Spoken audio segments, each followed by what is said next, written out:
So, hello all. So, we were looking at regular solutions and we said that the regular solutions are different from ideal solutions in that we add some enthalpic term, right. Thermodynamically that is what we say, we add some excess enthalpy in a regular solution model. Atomistically, right. So, how is this excess enthalpy coming from? This excess enthalpy is coming, we said, because there is something called an interaction parameter. This H excess is omega x1 x2 and omega is just the interaction parameter. X1 x2 are simple compositions, right. So, it depends on, so the percentage of platinum, percentage of palladium, or percentage of A, percentage of B. Okay. So, that is none of my concern. What is this omega, right? And omega look like, in an ideal solution, omega is 0 and there is no enthalpy, and enthalpy relates at an atomic scale to bonding, right. So, the bond energies determine what the enthalpies are, right.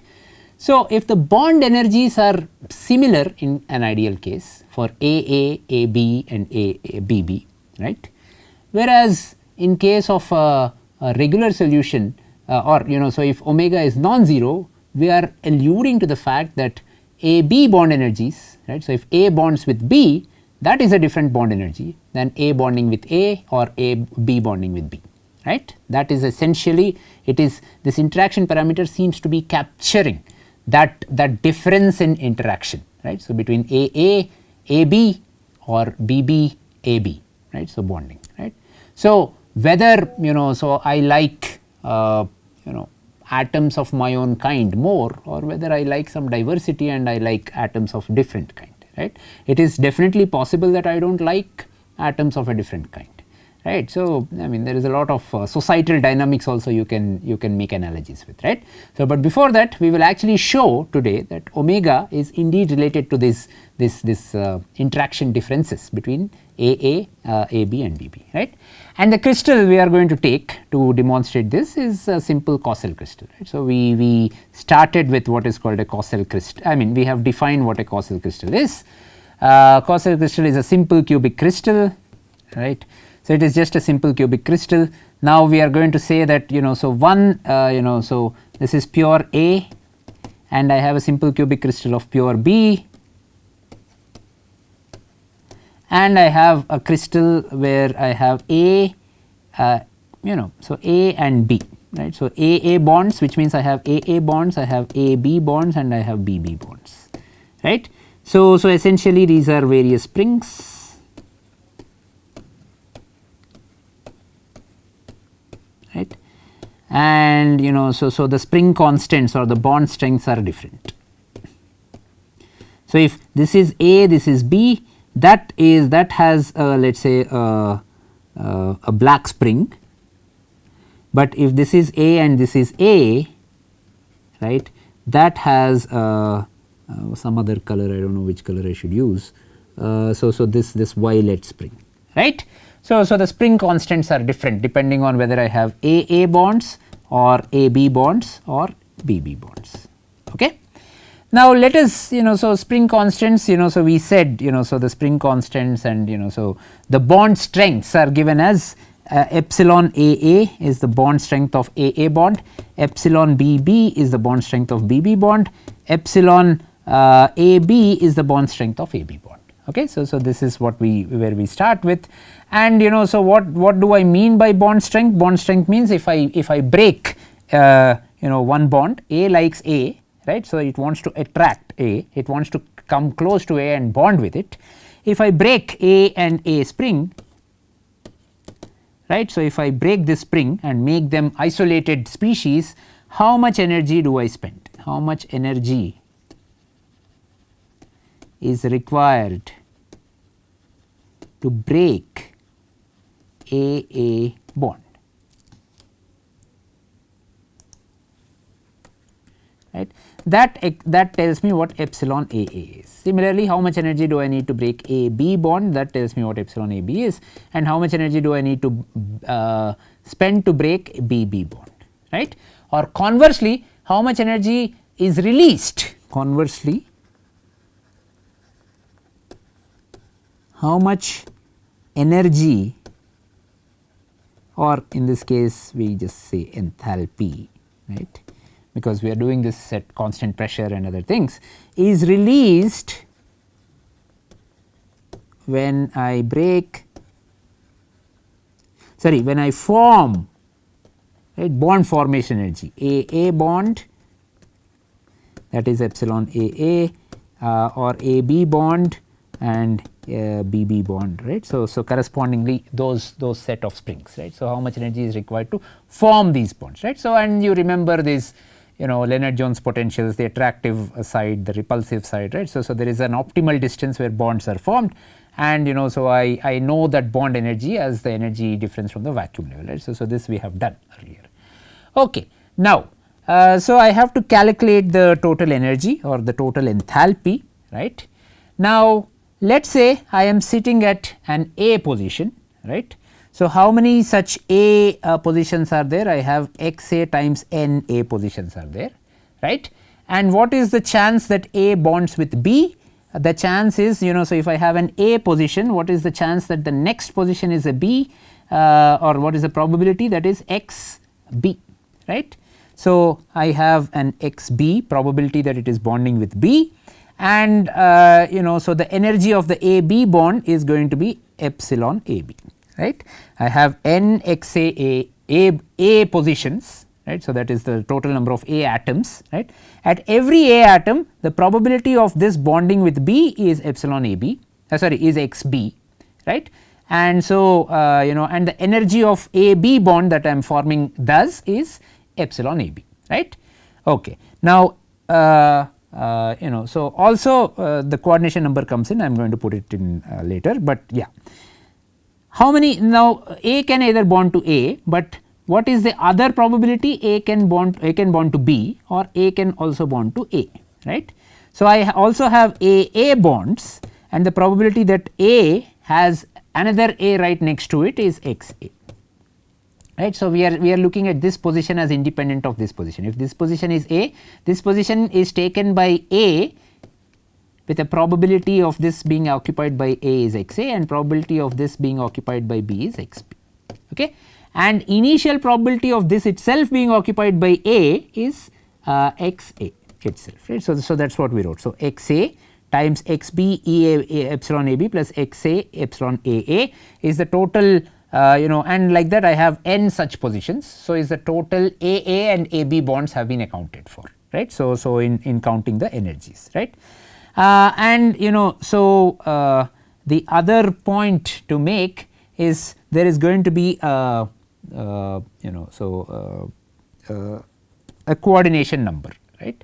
So A can bond with, let us say A can bond not with just one A, but A can bond with so 4 A's, or so the coordination number of A's, right. So I am just going to add a coordination number. These are the total number of bonds, right, and I am going to count the total number of bond energies, okay. Now this is if I am sitting at an A position, right. So or so this is with respect to an A atom, right. So how many A bonds is it forming, how many BB bonds is it forming, right. But I can locate any other site randomly, and that site can be occupied by B, right. So now B can either bond with B or B can bond with A, right. So I need to look at the probability that B, first of all I find the B site, and how many such B sites are there, or what is the probability of finding the B site, that is x B times n. And once I have a B site, the B can bond with A, right, so with a probability of x A times epsilon A B, but B can bond with B with a probability of x B times epsilon B B, right. So and so B has not just B is not just doing one bond, but B is bonding Z times, right. So it is the coordination number comes in, okay. All right. So this is the total expression, this is the H total, this is the total enthalpy of my system, right. So let me write it again. H total is equal to and okay, so yeah, so is equal to n times Z times x A epsilon A A plus x B epsilon B B, right. Oh sorry,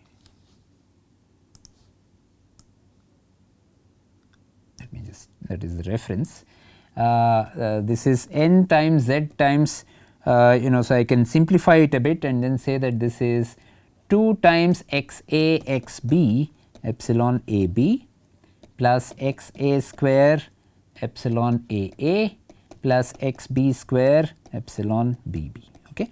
Now, so you may also want to realize that so I have counted all A atoms separately and all B atoms separately, right. So, A, B, B, B and so on, but so if there is a B, B bond, I have counted it once for this B and the second time for this B, right. Similarly, if there is an A, B bond, I have counted it once for this B and once for this A, right. So, I am double counting, so I have to half it, right. So, this will be divided by 2, half of this, right, and I am going to use a negative number because so all these energies so I want to make them formation energies, and formation energies are typically so they are less than the vacuum energies, right. So, when I say epsilon a b, right, so I am saying this is a positive number,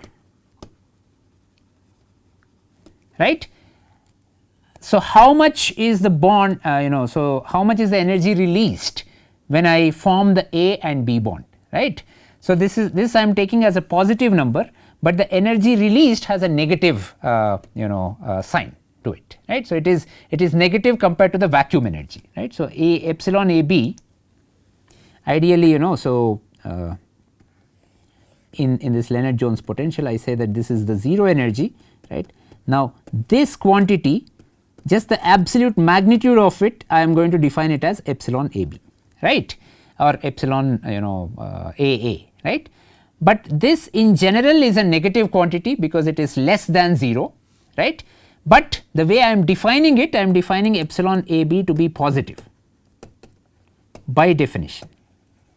As a result, the H itself, H total I write will be minus n z, right, times 2 x a x b epsilon a b plus x a square epsilon a a plus x b square epsilon b b, right. So, you have to do the math yourself and then you can appreciate this. Okay.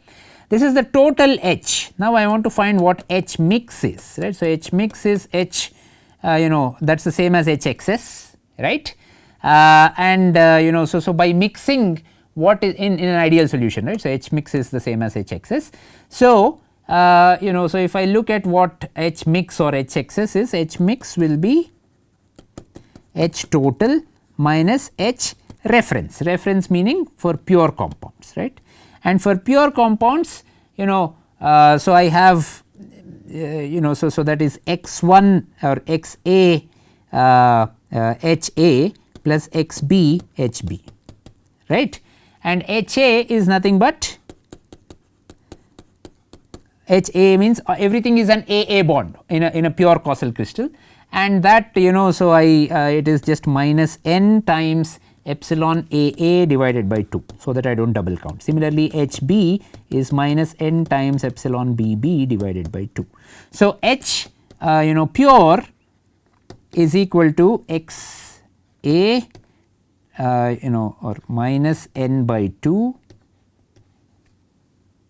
There is a z also, right. So, there is a coordination number minus n z by 2 times x a epsilon a plus x b epsilon b b, right, and I am going to subtract H total, which is here. H total is number 1, H pure is number 2. I am going to subtract 1 from 2 for me to get H excess, and that is equal to n. I mean, you can do the math, and I urge you to do the math yourself. X a x b, this is just additions and subtractions, times epsilon, if I rearrange it a bit, epsilon b b by 2, right, minus epsilon a b.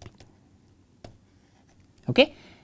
Now, look at this, right. So, this is the way I defined, right. So, okay. Now, what is also H excess from thermodynamics, right. So, H excess so we said small h excess is nothing but omega x1 x2 or x a x b in this case. So, capital H excess is n times omega x A x B, right. So, if I compare equation 3, equation 3 comes from an atomistic or bond picture of enthalpy calculation. Equation 4 comes from thermodynamic picture of enthalpy calculation.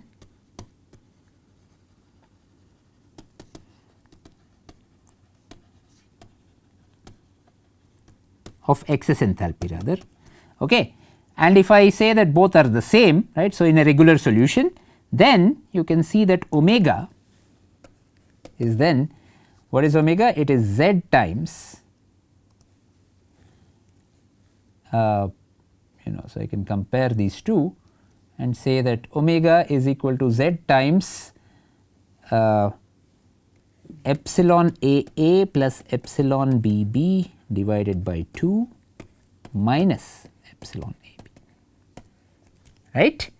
Now, we looked at this earlier, right. So, so I can just put the 2 outside and I can bring a 2 here, right. Okay. In an ideal solution, we said epsilon A A equal to epsilon B B equal to epsilon A B. So, omega equal to 0, right. So, no interaction, right. So, agnostic interactions, or so the total enthalpy, excess enthalpy is 0. You do not get any enthalpic advantage or enthalpic disadvantage by mixing, right. So, no enthalpic advantage or disadvantage by mixing.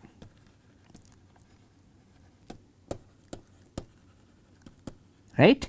Whereas, in a regular solution, omega is non-zero, right, because A A, epsilon A A is different from epsilon A B, and so similarly epsilon B B is different from epsilon A B, okay. So, I will have some sort of an enthalpic advantage or disadvantage to mix, right. Now, let us do some cases, right. So, omega is now this quantity, right. So, it is predominantly defined by this, right. So, from now we understand the atomistic meaning of omega. So, this tells me what is the atomistic or bond energy meaning of omega, which was just a mathematical parameter we dumped to get a regular solution model going, right. So, but now we have some idea of what this means atomistically, right. Now, let us say, okay, so A and B B are similar, right. So, let us not worry too much about A is different, B B is different, right. Now, let us, so we are looking at mixing versus segregation, which means will A form a bond with B or will it form bonds with itself?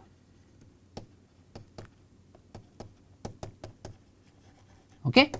Now, I am going to say A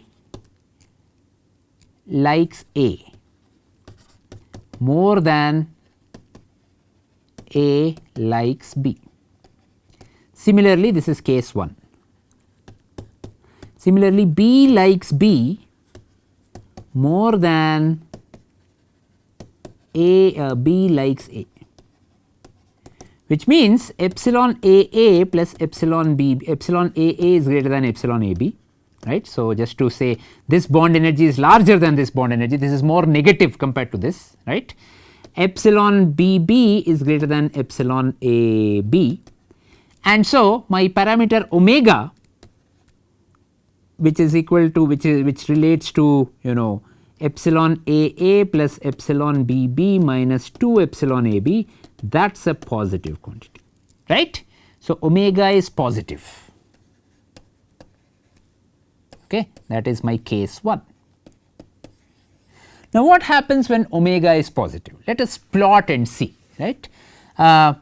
Okay, so omega is positive, and I am going to say I am going to plot the total G mix, right. So, total G mix is S mix plus T S mix plus H mix.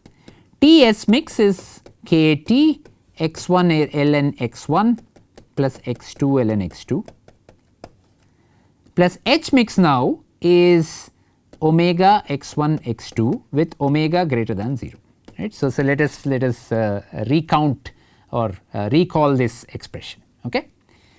So, this is the entropy term, this is the enthalpy term, correct.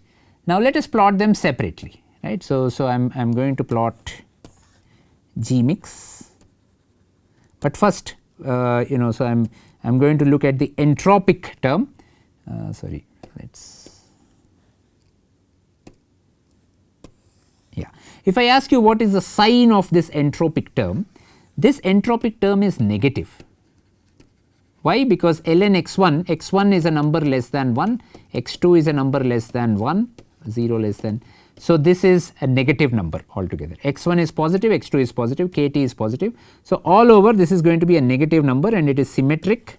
So, this is 0, this is 1, this is x 2, this is symmetric about x 2 equal to 0.5. So, it is going to look like this, or let me plot it here so that I have more space.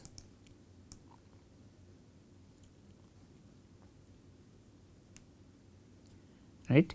So, I am going to plot it here.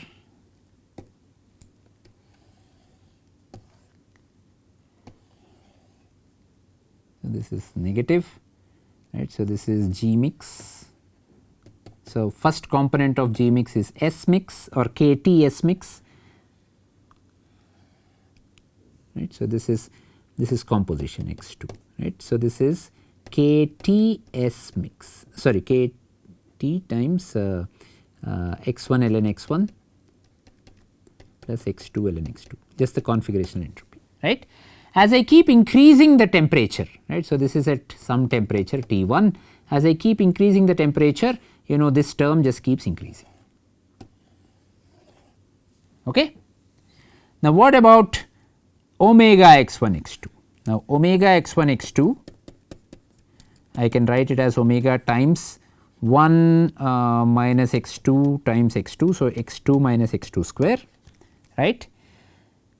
Now, omega times x 2 minus x 2 square has, so if I just take a derivative of it, right. So, dou omega x 1 x 2 divided by dou x 2, now that is equal to omega times 1 minus 2 x 2, and that is equal to 0 at x 2 equal to 0.5, right. So, at x 2 equal to 0.5 I either have a maximum or a minimum, right, but I want to see the shape of this curve, is it going convex up or convex down, right.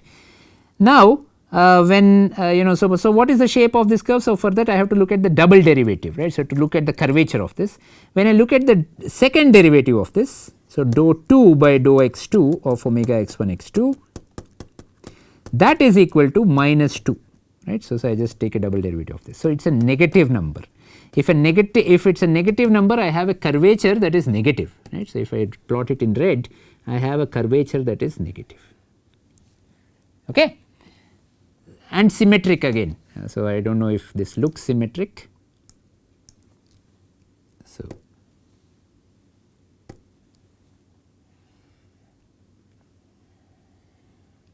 okay. So, this is omega x 1 x 2. Okay. So, now I have to add them both. So, this is H H mix and this is S mix, right, and this is independent of temperature, right. So, at various temperatures it is going to look similar, right. So, we said omega and x 1 x 2 are independent of temperature in an ideal solution model. It does not need to be true, right. So, there is always some temperature dependence, but let us for simplicity assume that this is temperature independent, right. So, now at T equal to 0, right. So, the entropic stabilization is nothing, entropy is a straight line, right. Okay. This is T equal to 0, okay. So, one is going up, the other one is going down. So, they will start competing, right. So, this term is negative and goes down, this term is positive with negative curvature or it is going this way. So, I add this and this, right. So, that is what I am going to do, and what do I get? Okay. Now, if I add these two, so at 0 Kelvin, right. So, at T equal to 0 there is no entropy term, right. So, at T equal to 0,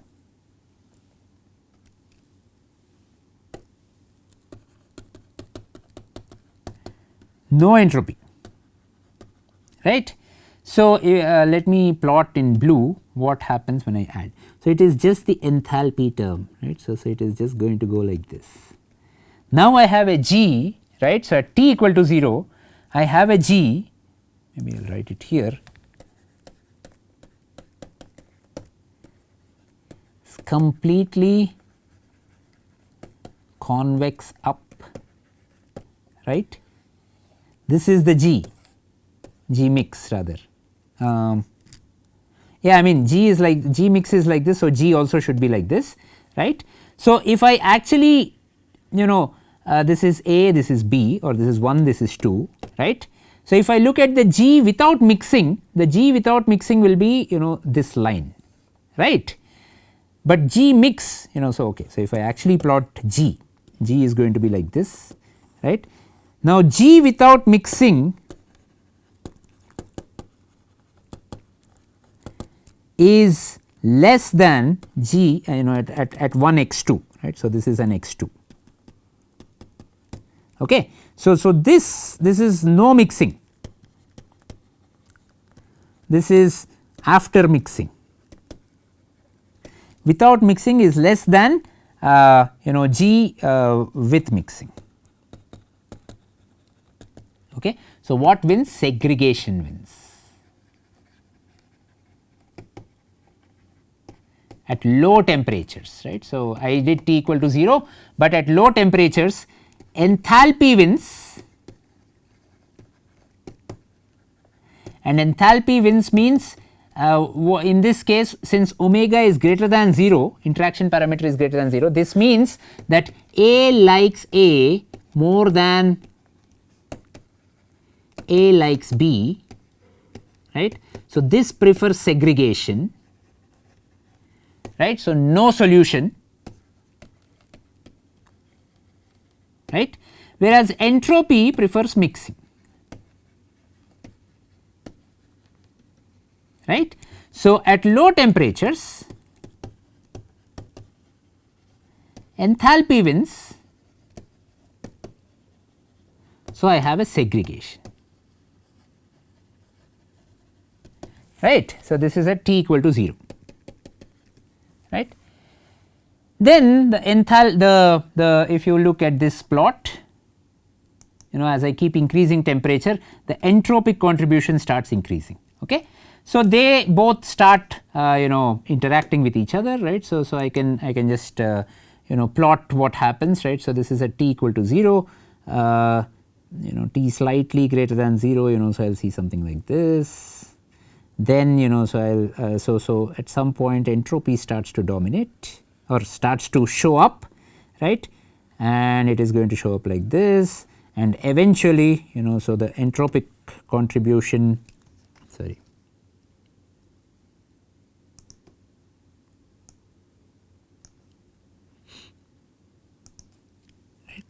So, let me just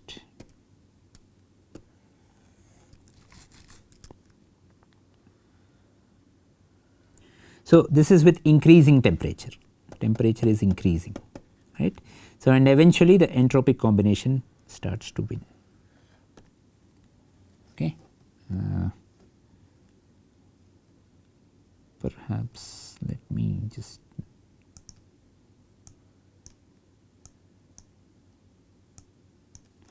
okay. So, this is okay. So, eventually the entropic combination oops.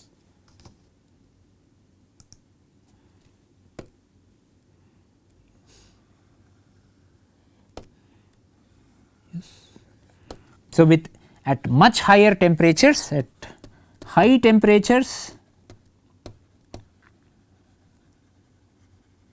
right, entropy wins, and I have solution forming, right. So, solution meaning random solution forming. Okay. So, now you can see how I can prefer segregation, right. So, A plus B can be in an alpha phase, that is my solution phase, or or it segregates into A and B in different phases, right. So, this is so at low temperatures A and B want to be separate, and at high temperatures they want to mix into one solid solution, right. So, now you can see how various phases emerge.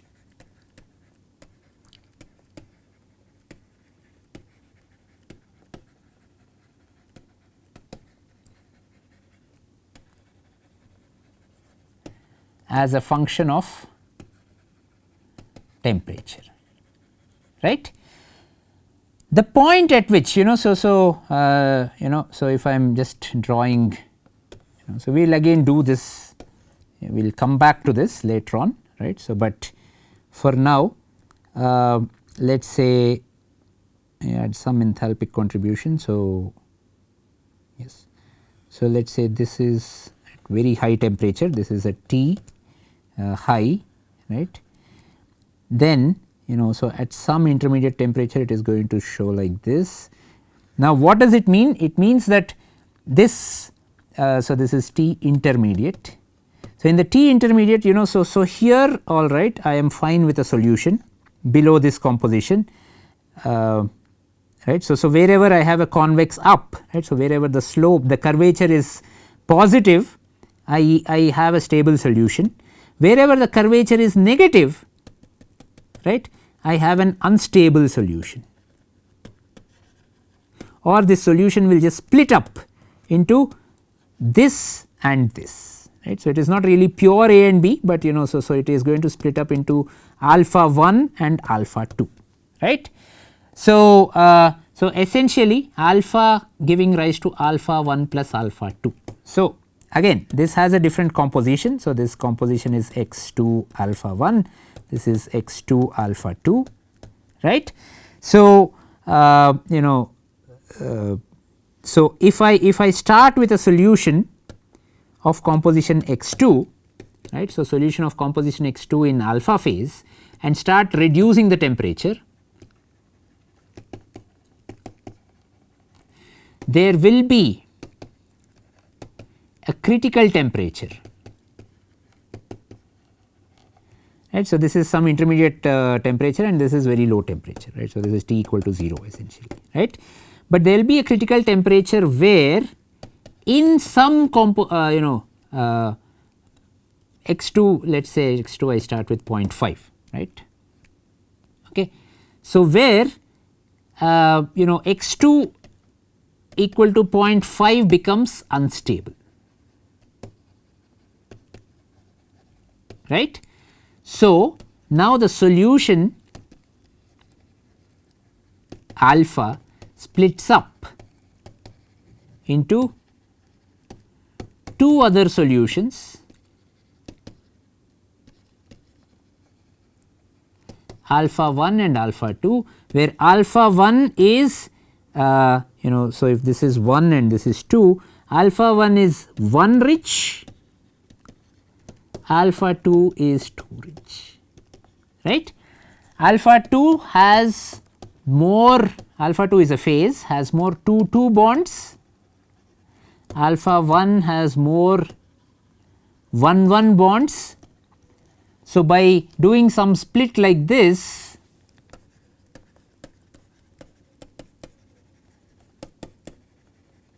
from alpha to alpha 1 plus alpha 2, what I have done is I have essentially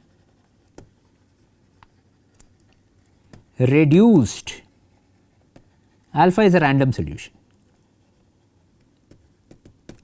the number of AB bonds or 1-2 bonds rather, and increased the number of 1-1 and 2-2 bonds. Right. Now, that is indeed what is called that is a phase transition. and this idea of just alpha splitting into alpha 1 and alpha 2, because it is unstable, right. So, alpha phase is completely unstable in this region, this is an unstable region, and unstable meaning dou 2g by dou x square is actually less than 0, right. So, the curvature is negative, right. So, wherever the curvature is negative, actually this portion is an unstable portion, right. So, it will spontaneously split, right. So, there is no so the time scale is instantaneous, right. So, unstable regions will spontaneously split into two phases below Tc, some critical temperature, right. So, at high temperatures it is fine, at high temperatures random solutions or some degree of randomness are okay, right. But below a critical temperature random entropic stabilization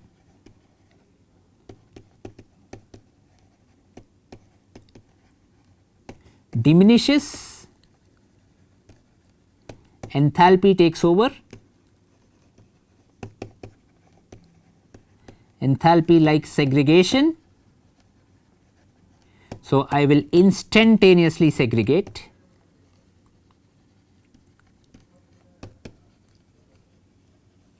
okay, or instantaneously decompose, and this phenomena is what is called spinodal decomposition.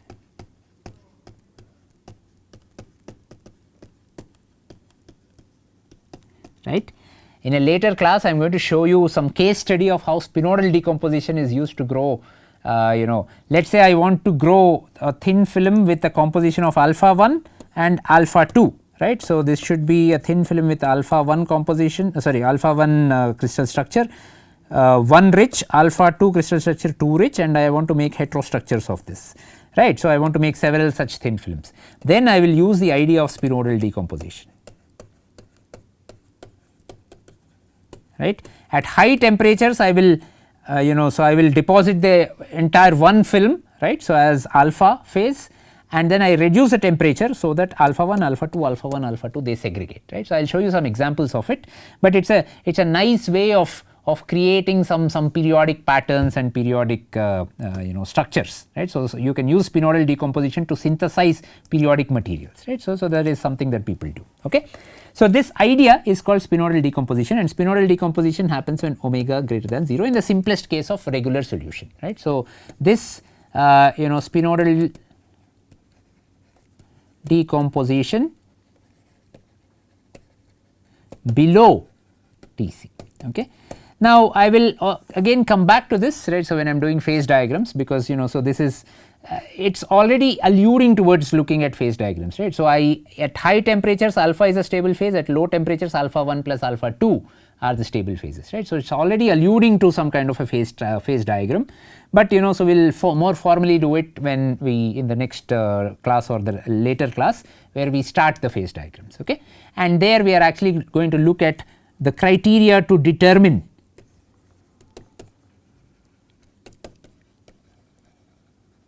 Tc, right.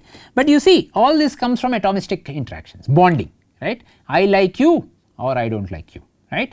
If there is enough, so an analogy is, so I actually do not like people who are much different from me, let us say, right. So, enthalpically I am not stabilized, okay. So, I do not like to share room with a roommate who is from a different state than I am or something like that, right. So, I would love to share room with a roommate of the same state or same country, right. So, I do not like to mix with people from other countries, let us say, I mean I am not saying I am like that, but let us say.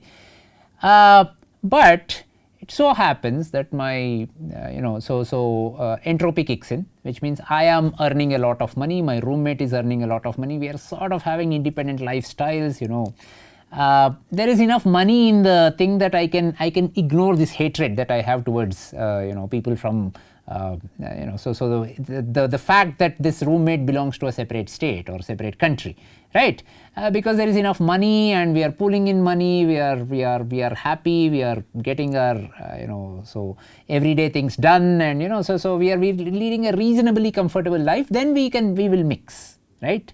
If you put in that entropy, right, so which is the money, right? So if you put in a lot of money in a joint bank account or something like that, so I use his money, he doesn't care, he uses my money, I don't care, we are splurging with money, I have a Ferrari, I can use his Ferrari or whatever it is, right? So my hatred then sort of suppresses in the sense that the hatred is still there, but the money sort of overcomes the hatred, right? So it is like entropy is overcoming my enthalpy, okay? But all of a sudden, there is recession and both of us lose our jobs, or one of us lose our jobs, right? Then the differences start coming up, right? So then we want to segregate out. Then we are like, you don't be my roommate, you are an idiot, and so on and so forth, right? So then we spinodally, just spontaneously decompose, right? So we hate each other like anything, and all this hatred comes out, right? Once the money starts diminishing, right? So essentially, that's what materials also do, right? So it's nothing special, right? So they have omega greater than 0, which means interaction parameters like atoms would like to be with themselves, their crowd, not the other crowd, right? So they would like to pair with each other rather than pairing with an atom of a different kind. AB pairing is much more difficult than AA pairing. AA likes each other, AB is fine, reasonably okay, but not so much. When I decrease the temperature, when I decrease the entropy, entropic contribution to the free energy, right? So when I decrease the money in the bank account, joint bank account, that is when we start fighting, or A and B start fighting, and they will just below a certain temperature they will just spinodally decompose, right? So I will come back to spinodal decomposition. It's a very interesting phase transition that happens that we can use in material synthesis, okay? Okay, now let us quickly do the other case and end this class, right? So the other case is omega less than 0. Right. Now, when omega is less than 0, what am I saying? Essentially, I am saying that Gxs is equal to St times Sxs plus omega x1 x2, right? Or omega is less than 0, and so this Gxs is so I have essentially what I have is I have more driving force. This is a negative number, right? Kt, yeah. So this is negative. This is also negative. So G xs is more negative than G ideal and also G mix, right? G xs makes G ideal mix, right? So as a result, so I am so the solution has a larger driving force to mix than an ideal random solution,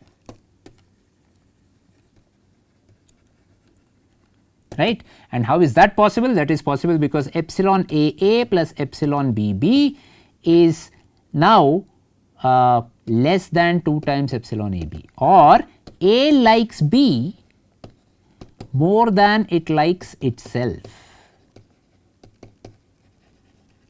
okay, or B likes A more than it likes itself. Now we are talking about a scenario where I actually don't like my own people, right? So I actually don't like people of my state, right? So I hate them, right? So for reasons I don't know, right?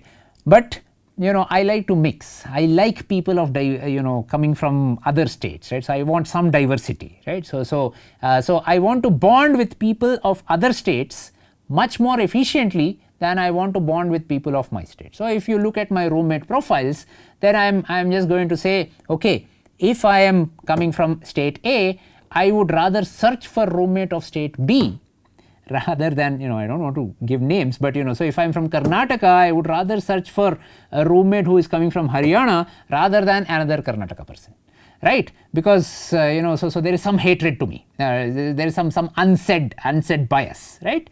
So like that, so it is possible that A hates A more than it likes B, right? So these sort of scenarios exist, okay? And if that is the case, right, so I want to mix, and I want to mix even more than what an ideal random solution would mix like, okay? Now that takes us back to what is randomness, right? And let us, so we will come back and then illustrate this, right? So I want to, so what is more than a random mixing, right? So there is some ordering that will come in, right? So we'll bring in the idea of ordering, but I want you to understand what is randomness, right? Now, if I have a string, right? So I'm tossing a coin, right? So some, let's say 100 times, right? If I get an outcome which is H tail, H tail, H tail, H tail. So I ask you to predict an outcome, right?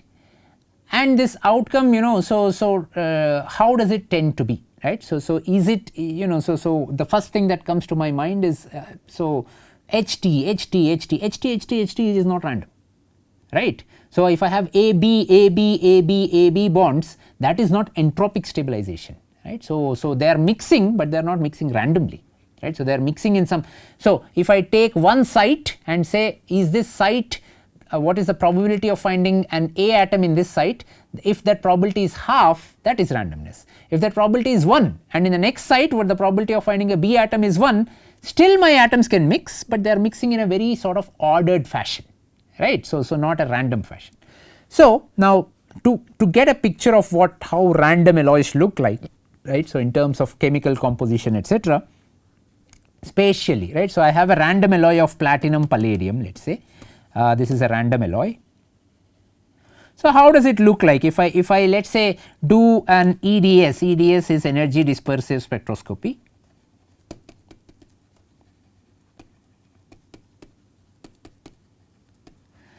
Yeah, so to determine the composition of every individual area, right? So I'm going to divide this region into several different areas, and I'm going to find the composition of platinum and palladium. Ideally, I started with a 50% alloy, right? So so atomistically, right? So how are they going to arrange themselves, right? So will it be PT, PD, PT, PD, PT, PD, PT, PD, or is it going to be something else, right? So that's so that's what so we want to understand, right? So to understand that, right? So on a spatial scale, I want you to do this experiment, okay? So this is how you think of randomness, right? So let's say I do a thought experiment. So in a class, I would ask half of the class to do the thought experiment and half of the class to do a real experiment, right? So in your case, you can do both thought experiment and real experiment and start comparing yourself. You take a coin, okay, and flip it, toss it 100 times, right? Now take a piece of paper and write the outcome, right? So do this experiment. This is some kind of a self, I would not say self study, self experiment, right? Write the outcome, right? So write the outcome as H T, H H, H T, something T, whatever, right? So write the 100 strings, right? So I'll have a string of 100 variables, each filled with H's and T's, okay? You write the outcome, one without doing the experiment. You know that this is not Amitabh Bachchan's coin, this is a normal coin with 50% chance that you get heads, 50% chance that you get tails, right? So without doing the experiment, you write the outcome. What is it that you predict? or your intuitive outcome,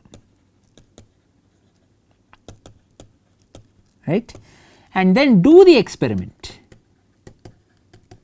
toss it 100 times. It does not matter, so you do not need to think of this as some stupid exercise, just do it, right. So, blindly do the experiment and then write the string of outcomes.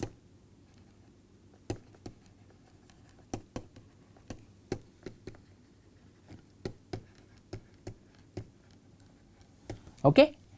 Then so if you are giving me these chits, right, I will be able to say which one, so and then you can blindfold and give these chits, so I mean you will not be able to give them to me because we are online, but let us say in a class we do this experiment where so people then so I am blindfolded and everyone just submits their strings without telling me which one is what, right. So, did I just do it without doing the experiment? Did I just write a string of 100 H's and tails without doing the experiment, or did I actually do the experiment and do, right. So, just looking at the patterns, right, I will be more or less able to say that okay, this string comes from an experiment that is done, this string comes from an experiment that is not done, right. Now, you can verify it yourself, right. So, you can do this experiment among your friends, right. So, give so 3 of them or 4 of them, so let them pick, let you not know the answer for it. Let them toss a coin 100 times and then give you that string of variables, and let 3 of your other friends do not toss a coin and just give you a string of 100 variables, right. You compare and see if you are able to distinguish what is a real experiment, what is the string that comes from a real experiment, that is so how real random patterns look like versus what you feel are random patterns, right. So, there will be some differences. So, if you say oh this is random, so this should be heads and tails, and very naively I am thinking that okay, if there is a heads there should be tails, heads, tails, because there is 50% chance that head should come and then tail should come. No, sorry, there is a 50% chance that when I toss a coin there should be heads, right. Very intuitively, naively I am thinking okay, if there is heads there should be tails, some other time there should be tails, then there should be heads, then there should be tails, right. So, in a very non-thinking way I am writing the string as some kind of ordered patterns, right. Randomness is not these ordered patterns, right. So try to get a feel for it yourself by doing these experiments, or you yourself do it. You yourself write what a random pattern is, right, 100 random strings of H's and T's, and then do an experiment and compare. You see the patterns, right. So, and then you can then think for yourself what are the differences between the random patterns, and so what should be a random pattern and what you feel is a random pattern. Okay. So, we will actually I'll bring in some experiment that is done in class where probably I'll write down so we have assignments from last year where I can write down the random patterns, and I can write down so you have to trust me that this is indeed the case. I will write down the actual pattern, right. So the thought experiment pattern, not by doing a real experiment, and then I will tell you so what are the various things that you see in a really random pattern versus the things that so you don't think that that's a random pattern, right. So there will be some clustering and other things that will happen. Okay. So anyway, so let us look at that, and so let us conclude this class with a omega less than 0 case where omega less than 0 prefers more mixing than random mixing, right. Now, what is that more mixing, right. So what is more mixing than just random mixing? That's something that we will look at. Okay. And that more mixing, in some sense, more mixing means I want to form more A-B bonds. It is not that I am maximizing entropy, I am actually not maximizing entropy, I am coming down to a low entropic state, right. Enthalpy helps you get there, but so it looks like A-B bonds are more than in an ideal randomly mixed A-B case, right. So what is that, right. So that regular solution does not tell you, but at least we get an intuition of what are called disorder to order transitions. So the omega less than 0 explains gives rise to these disorder to order transitions that we will look at it in the next class. We will start there in the next class and then move towards constructing phase diagrams, right. So now we are in a stage to start constructing phase diagrams. We need a model. We start with an ideal solution, we see how the phase diagram should look like, right. So, we will compare various phases, so an alpha phase converts to a beta phase at some temperature. This is a solution of 2 components, this is also a solution of 2 components, right. So once you start changing the composition, when does this alpha phase convert to beta phase, right. So how do you construct these phase diagrams, right, and then we will come back to the ideas of spinodal decomposition, order disorder transitions, and so on and so forth, everything stemming out from these simple regular solution and ideal solution models, right. The real models are much more complicated, but we will start our phase diagrams with simple models and we will try to understand this composition versus temperature phase diagrams. Okay. Alright, so that is yet to come in the next few classes, but so for now you do that thought experiment of what randomness really is. Okay. So and then you try to find out for yourself. Okay. So we'll start there in the next class. Okay. Thank you very much. So I'll see you again in the next class.